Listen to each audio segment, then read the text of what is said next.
I'm Sophie, and we're two in the box. Welcome back to another episode of the pod. Before we get into it, just want to acknowledge the difficult weekend it's been for the WSL with the passing of Matt Beard. We just want to send our condolences to his friends, family, and anyone who has been touched with his passing. Yeah, so we all know how fundamental he was to the women's game, how much he helped the players and certain teams to get to where they are today. It's a big loss, and it was evident at the weekend how many teams will miss him. Yeah, Matt Beard was a figurehead of the women's game and will not be forgotten. So with the tragic news, Sophie, of Matt Beard passing, the Aston Villa-Liverpool game was postponed. Yeah. Get into the other results of it and see how we got on. It started very well for me with London City Lionesses with the win, the exact win for me. 2-1. That really could have gone either way, so it's unfortunate on your part, I think. But yeah, 2-1 started well for me, and it continued a little bit in my favour. It did. I'm not doing very well. It's 21 to Corey and 12 to me. Yeah. Which is upsetting. Like I said, I got that correct result there, but then I also swayed in my favour was the Brighton game. I went for a win for Brighton, where you went for the draw. They absolutely smashed West Ham 4-1 in the end. So yeah, I think it was just unfortunate. We went different ways for those two results, so it allowed me to get a bit of a gap with 4 from you. But like I said, I keep saying it is a long season. We're only on the 3rd game gone, there's a lot of time for you to catch up. There's a lot of time for me to slip up.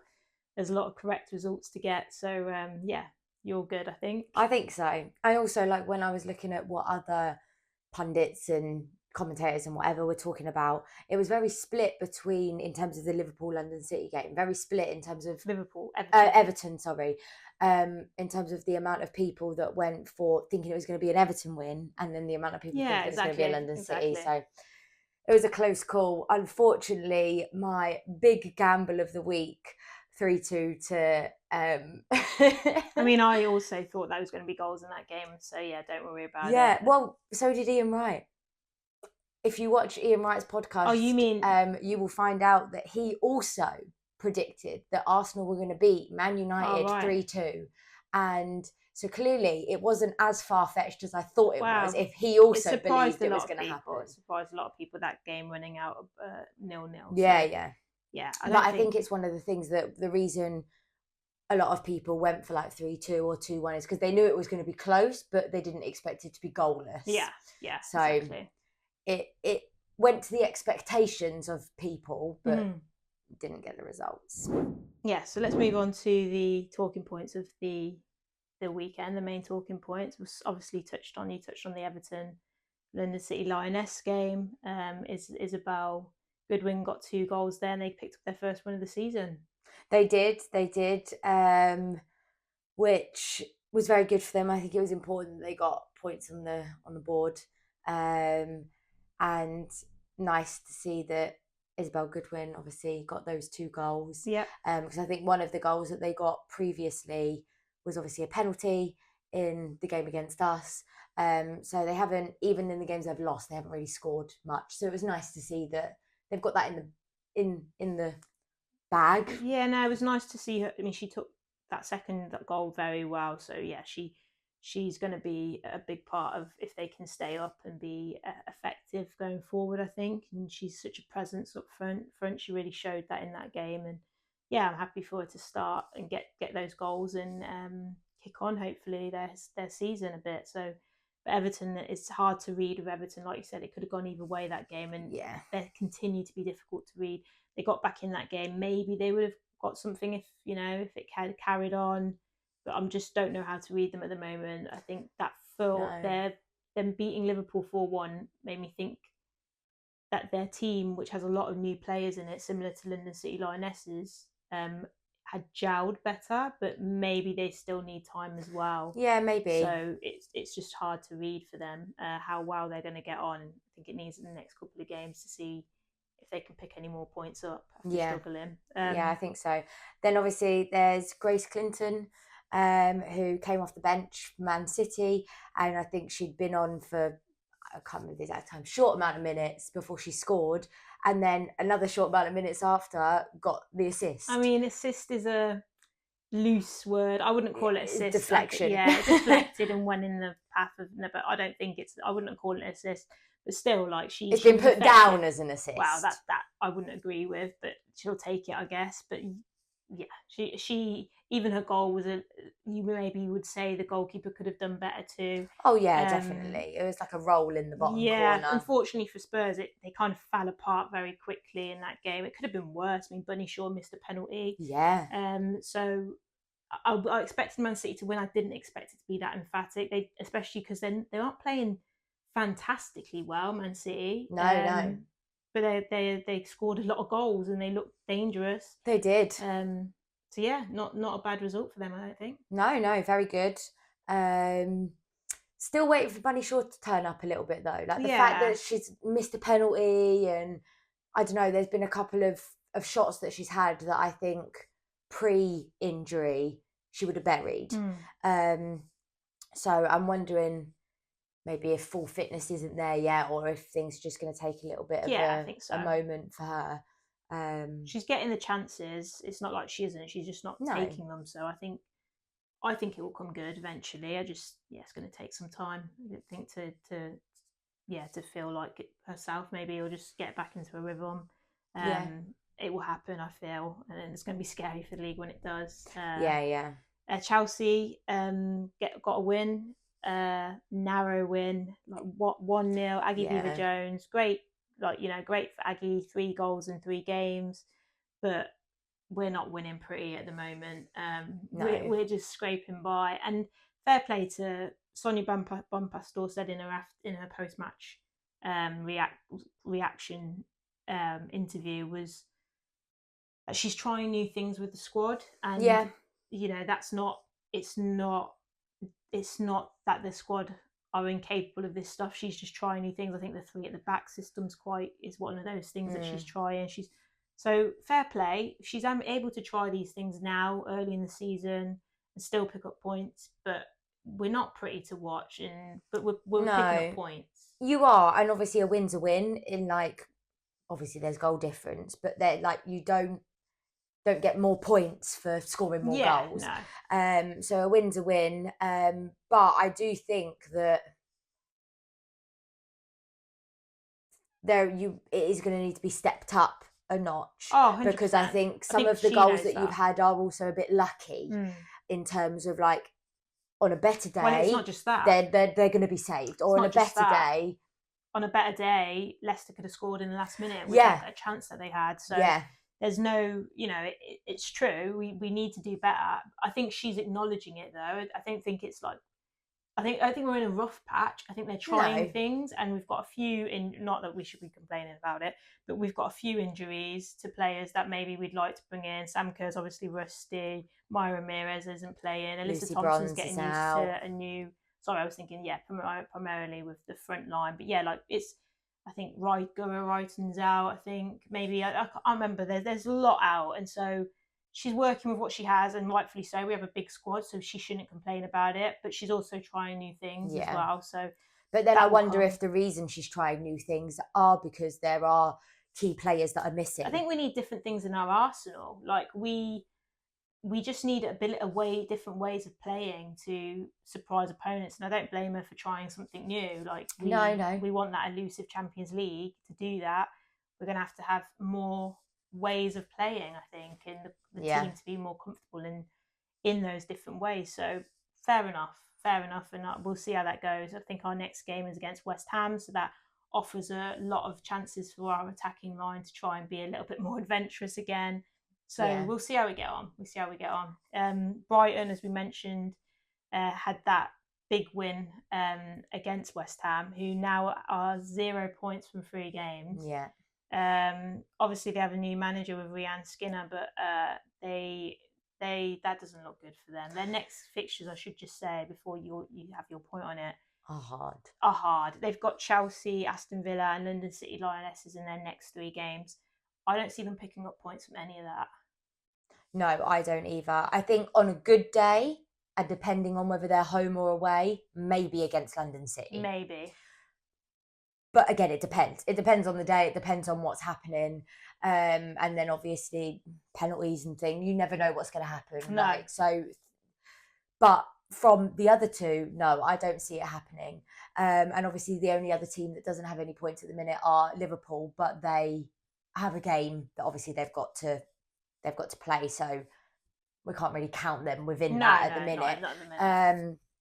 But yeah, I think it's worrying. I definitely think it's something that they are going to need to think about, and that they're going to need to, I don't know, maybe switch things up, especially because when we were talking about the players that were potentially going to be in the bottom 2, it was not them. The teams, yeah. Yeah. Sorry, not yeah. players. No, I think, yeah, definitely. I don't worry for them in that way. I think they'll be okay because I don't know. I don't think I worry about them in that way. They play okay, and then similar to what happened with Spurs, a goal goes in, a couple of goals go in. Yeah, it feels like their heads just go, like they lose. They haven't got the resilience to think we can come back from this. We can hold on a bit harder. It just kind of falls apart. Yeah, definitely. I think there were moments in the game against Brighton when Brighton had only gone 1-0 Exactly, up, yeah. that they were still competitive. They were still competitive, and they had a little bit of fire in their bellies. And then obviously they went 2-0 down, and then they came back 1, and it was kind of like they were, I don't know, there were moments within the game that looked promising and that showed that they do still have the ability to kind of fight for it when they go down. But I think as a whole, I agree. I think for majority of it, when they start to lose their heads, they really lose their heads. Yeah. And then there's kind of no getting back from it.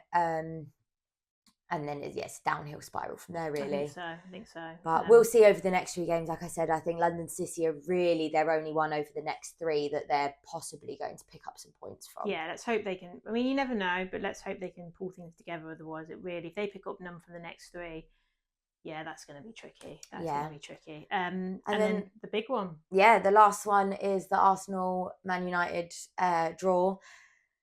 Now, as I mentioned this earlier, whilst I'm sad about it for many reasons, sad for my Arsenal heart, and then sad because I didn't get any points for my prediction. But I think it was a good game. A good game. You, Arsenal, will be more disappointed that you didn't get any points from. Well, only got the 1 point from that than they were. They are. They played. They'll probably see it as a win. It's a massive win it's a massive win in terms of points for them. They played the Thursday night game to get themselves into the Champions League. They played a very strong lineup in that. They played a very strong lineup with you. They played really well defensively. Even I think attackingly it was a bit shoddy from both teams, but like defensively, they were very good. As we know with United, we're starting to trust that defense. You can trust that defense almost, completely in a way. They play so well defensively, and I think you'll be more disappointed because you would have liked the 3 points there. You're going for the title. You don't want to drop points. But they played well enough to take that point from you. Yeah, definitely. And I mean, I'll take a draw over a loss. But I think we needed those 3 points really. And yeah, we just couldn't get it in the net. There's a lot of reasons. I mean, firstly, we should shout out the defence of both teams. I think. Oh, absolutely. I think Valentina's Joyce was very commanding. Made that great save from Olivia Smith, and I think for you guys, Katie Reid is like a phenomenon in the back at her age. So like defensively, both teams were like sound. Yeah. I think that played a big role in it. Yeah. In terms of the final result. I mean, a lot of people are a bit frustrated that Russo didn't get to completely play as that number 9. because I think she was being. Blackstenius. She was moved into a 10 or out wide a little bit with She Blackstenius as was. the main striker, which is a bit unfortunate. Yeah, but I think from a lot of the game, especially for a lot of the first half, she was being completely man-marked out of the game. Well, rightly Like, so. she was unable to get the ball. Yeah. Like, when I was watching the game, like, you just didn't hear her name at all. Yeah, for I like the think she had whole of the very first few half an touches. hour. Yeah. Yeah, she was being completely man-marked out of the game. Yeah. Which, let's be honest, not that you want a player like Russo to be man-marked out of the game, but you definitely don't want her to be man-marked out of the game as a number 9. I mean, she works really hard, even as a number 9. Oh, of course she does. But, you know, I don't know. You need someone there. And if they're going to man-mark Russo out of the game, Blackstenius was in the best place to be able to be there to try and get something. I don't know. And maybe that could have been it could have been different. I don't know. It's not for me to say. It's not, you follow them a lot better than me. I just thought that for Man United's defence is great. They're very good. They dealt with you guys comfortably in the end. Yeah, definitely. It wasn't too difficult for them. But then again, like I said, Katie Reid dealt with Mallard also comfortably. It felt like in the end too. I mean, she had that. I think Mallard had that chance, very wasted a chance. But apart from that, a very even game it turned out to be. Yeah, definitely. I mean, I think we'll see. Be interesting to see the next time we play each other. Yeah. What that will be like. Yeah, definitely. Especially because now, I don't know where I'm placing Man United. Like, I'm finding it hard. I think they're playing quite well at the moment. I think they're playing really well. I think they're playing better than Man City. I'm arguably going to say they're playing the best in the league. I kind of want to say they're just attacking. Like, for me, it's a bit of a worry. I'm not worried for the league, but just it's a big step up from where they were last year. Yeah, what 100%. Could they do exactly? So I'm a bit like, I'm intrigued. Yeah, I'm intrigued. We should say, before we move on to the predictions for the upcoming game week, that yesterday, at the time of recording this, was the Ballon d'Or ceremony. It was. We found that I'll talk about the individual. You can happily talk about the rest of your team. But Russo, as we just mentioned, best number 9, apparently the 3rd best player in the world. Yeah, I do disagree. I personally think, and obviously we've spoken about this outside of the podcast, that I have no qualms that Bonmati is the best female player in the world right now. I am not saying that isn't the case. However, do I think that out of all of the people that were nominated for the Ballon d'Or that she had the best season? No. She was injured for a large part of it. She did not win a championship.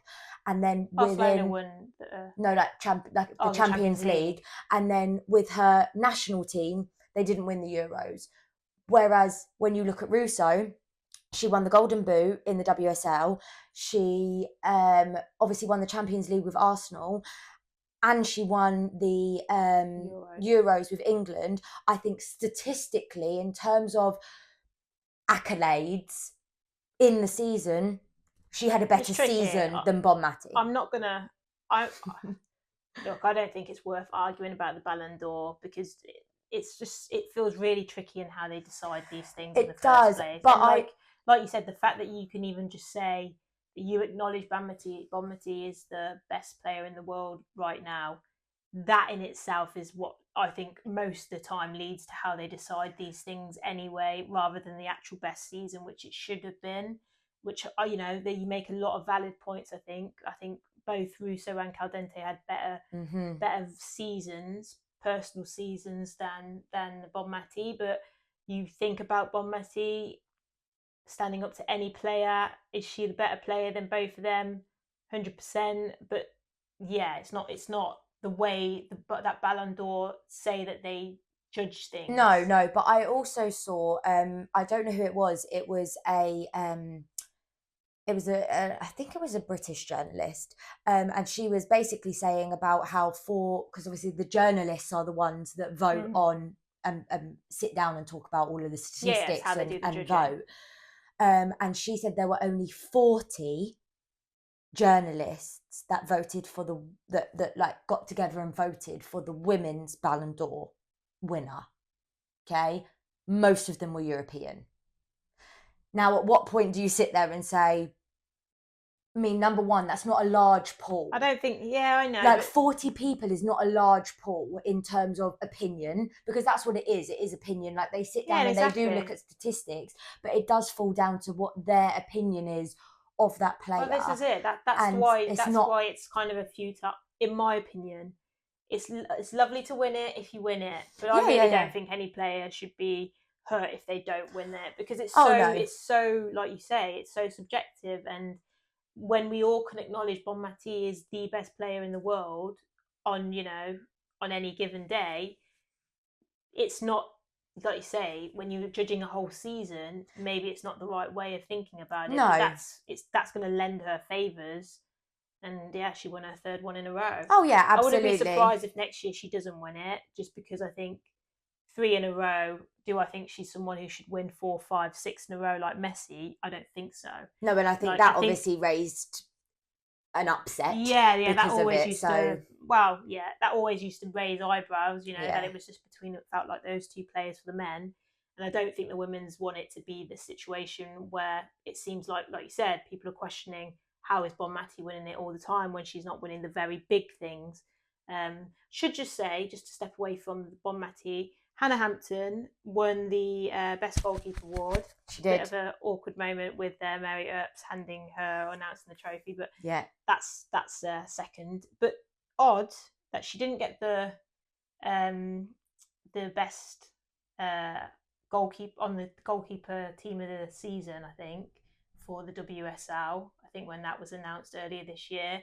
But then has obviously won now the major prize in world football with that Ballon d'Or win. So a bit odd that, and I think I'm glad that she's been recognised for how well she's been for the last year and a half. I think she's done fantastic. So yeah, I think overall it's a big win for English women's football. I think obviously Hannah Hampton winning the best goalkeeper, and then with Arsenal winning the best club. And then with the amount of English players that came within the top 10 of the female Ballon d'Or as well. Like, obviously not winning, no, but there was an outstanding amount of players from that were I think English. We've got Lucy Bronze top 10, I think. Yeah. Chloe Kelly, Leah Williamson, and Russo. Yeah. So yeah, a good, and then obviously Serena Wiegman coming in with Coach of the Year, which makes my heart happy.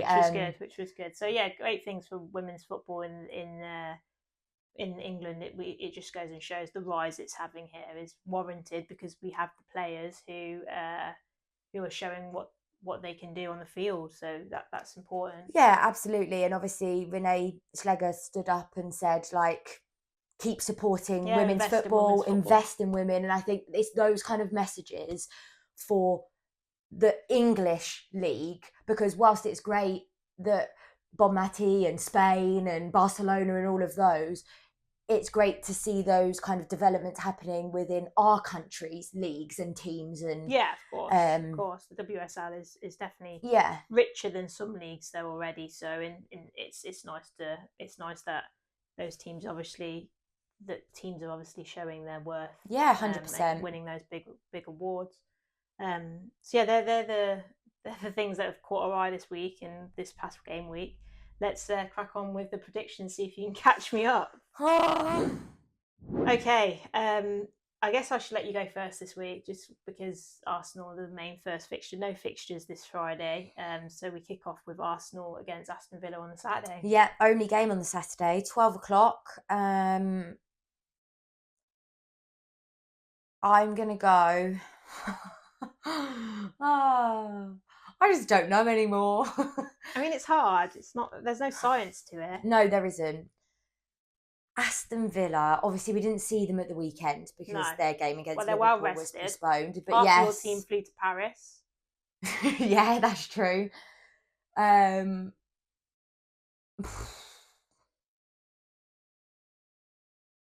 I think they're going to score now? I'm going to go 2-0. Okay, I'm going to go 3-1. I think Aston Villa... Sorry, I've had that ready to go. I think Aston Villa could score. I mean, I don't think you guys, other than that one with Man United, that was the first clean sheet you've kept. seeing Aston Villa against Chelsea, Yeah, I think they can true. score against you. I don't know. I've just got a feeling. Maybe not. But it's at the Emirates, and everyone's going to turn up against you at the Emirates. It's just the way it's going to be. Yeah. I've got a feeling. 3-1 for me. All right, 2-0 for me. Then one of the 12 o'clock games, one of the 12 o'clock games on the Sunday is Brighton Everton. Hard. This one's harder. This is like last week's fixture, Everton fixture. I just don't know. It could literally go either way. Yeah. Because Everton is so hard to read at the moment. The team is not quite working. That will work. It's just a matter of those players, like, you know, it all pulling together. I'm going to go Brighton to nick it. I'm going to go Brighton. I'm going to say 2-1. Oh, that was going to be mine. Sorry. Sorry, not sorry. Sorry, not sorry. I'm sorry. Because now I feel like I've really stumped you. You have. Because I don't want to go for another draw because that just never does me any favours. Well, go with who you think's going to win. Well, I do think Brighton are going to win, but I do think Everton could bag a goal. Okay. But then I don't know because their last performance made me think maybe they can't. I'm going to go 1-0 Brighton. 1-0 Brighton. Just Fair enough. Because I don't think Brighton are going to get as much as 3. But, do I do 2-0? No, I'll do 1-0 Brighton. Okay, 1-0 Brighton. Yeah. Fair enough. Leicester against Tottenham is the next game we'll go for. 2 bottom teams. Yeah, it's up to you. I mean, no, but Tottenham only suffered their first defeat at the past game week. So the first one was a draw. No, they've been first 2 wins. They had 2 wins out of the first 2 games, and then lost heavily to Man City. So, do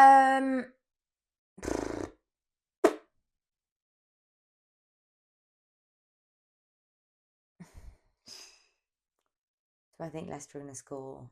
No. But they could. Oh my God. The commentary. Got to talk through my thought process. Yeah. Think it through. I'm thinking hard. I'm going to go. Just trying to think of what else there is so I can. Like I said, no science to it. No, there isn't. I'm going to go.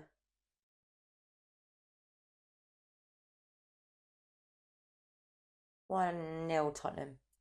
1-0 Tottenham. Okay, fair enough. I'm going to go. I'm going to go 2-0 Tottenham. I think if they turn up like they did in their first 2 games, if they can work really hard like they did in those games, then I think they'll get points they'll win this game and get a couple of goals. And Leicester are dogged in there, like how they defend, but I can't see them. The scoring, can you always see the scoring? And that's the problem I've got. I don't see it. Yeah. So yeah, 2-0 for me. Okay. And then the next one is Liverpool Man United. I mean, I think this is going to be a big one. Do you? Yeah, I do. I'm just rating Man United out the park. I'm going to go 7-3. No, 4-0 United is what I'm going to go. Because I do just think they are playing very well at the moment, and this Liverpool team is not going to be able to stop them. No, I agree. I'm going to go. I was actually going to go similar, but I think Liverpool might sneak a cheeky. I don't know. Maybe sneak a cheeky goal. Go with your gut. Although they. I feel like the past weekend fixtures have really made you doubt yourself now. They really have. I'm doing terribly and it's making me very upset.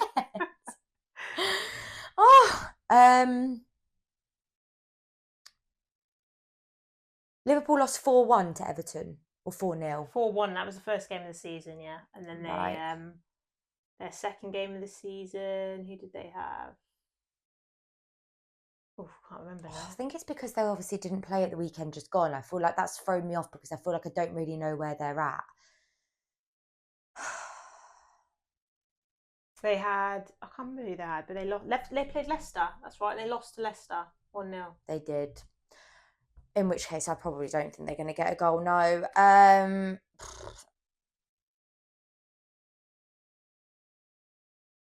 going to go 3-0. 3-0. Okay.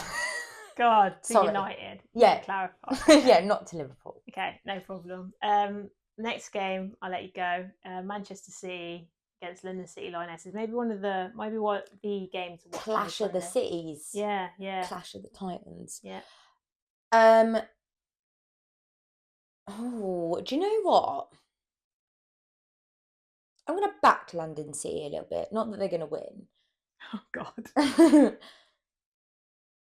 But again, I don't think Man City are playing that well.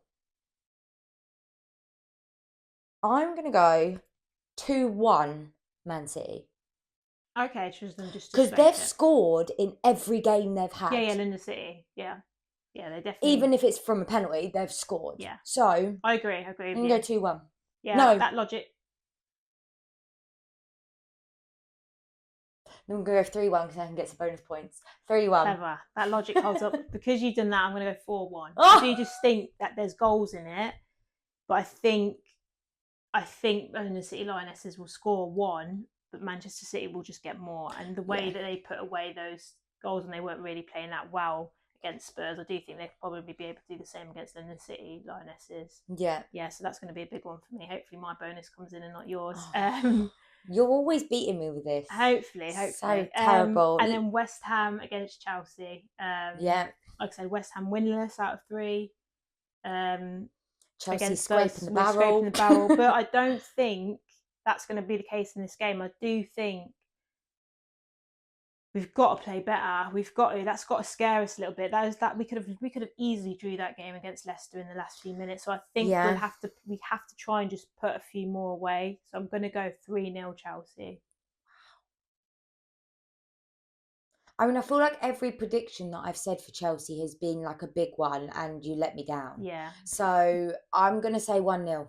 1-0? Yeah. I ain't backing you guys. Oh, wow. Okay. You're losing me points and I'm not having fun. I'm not here to stick up for them in that way, so it's fine. 1-0. 1-0. Okay. Well, there's some predictions. Let's see how we go on. If you enjoyed this, share, follow us. Let's see. Play along. Yeah, play along. Let's see how we get on. If Sophie can try and claw back. Yeah, I was going to say, I'm sure other people will be doing better than me. Hopefully you can claw back. I'm sure you will. Like I said, there's a long way to go. There is. And I'm going to use Ian Wright to back me forever because his predictions were very similar to mine.